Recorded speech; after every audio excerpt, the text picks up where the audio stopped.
All new Diwali collections. இங்க புதுசு எல்லாமே புதுசு. ஆனந்தம் சில்க்ஸ். காவல் மற்றும் தீயணைப்பு துறைகள் சார்பில் குடியிருப்புகள், காவல் நிலையம், தீயணைப்பு நிலையங்கள் ஆகியவற்றை முதலமைச்சர் ஸ்டாலின் தொடங்கி வைக்கிறார். அந்த காட்சியை தற்பொழுது பார்ப்போம்.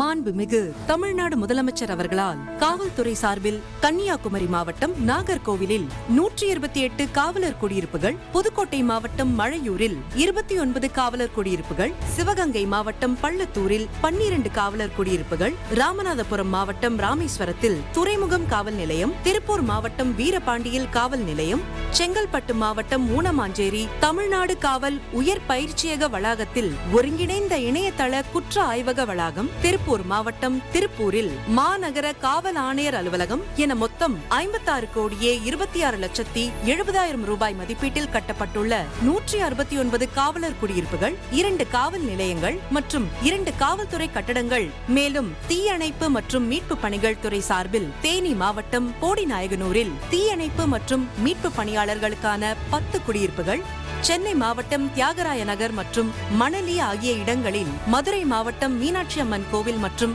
கள்ளிக்குடி ஆகிய இடங்களில், நாமக்கல் மாவட்டம் கொல்லிமலையில், தஞ்சாவூர் மாவட்டம் திருவையாறு மற்றும் திருக்காட்டுப்பள்ளி ஆகிய இடங்களில் கட்டப்பட்டுள்ள 7 கூடுதல் விவரங்களை செய்தியாளர் பாஸ்கரிடம் கேட்கலாம். பாஸ்கர், முழு விவரங்களை பதிவு பண்ணுங்க. தமிழக முதலமைச்சர் மு.க.ஸ்டாலின் தலைமைச் செயலகத்திலிருந்து காவல்துறை மற்றும் தீயணைப்புத்துறை சார்பில் குடியிருப்புகள், காவல் நிலையங்கள், தீயணைப்பு நிலையங்களை தற்போது காணொலி காட்சி வாயிலாக திறந்து வைத்திருக்கிறார். அதன் வகையில பார்க்கும்போது காவல்துறை சார்பில் 56 கோடியே 26 லட்சம் ரூபாய் செலவில் கட்டப்பட்டிருக்கக்கூடிய 169 காவலர் குடியிருப்புகள், 2 காவல் நிலையங்கள் மற்றும் காவல்துறை கட்டிடங்களை தற்போது திறந்து வைத்திருக்கிறார். தீயணைப்புத்துறை சார்பாக 18 கோடியே 78 லட்சம் ரூபாய் செலவுல தீயணைப்பு மற்றும் மீட்பு பணியாளர்களுக்கான 10 குடியிருப்புகள் மற்றும் 7 தீயணைப்பு நிலையங்களை தற்போது திறந்து வைத்திருக்கிறார்.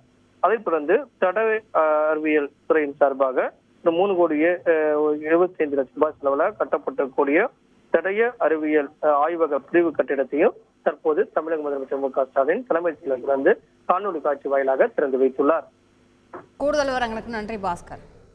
All new Diwali collections. இங்க புதுசு எல்லாமே புதுசு. ஆனந்தம் சில்க்ஸ்.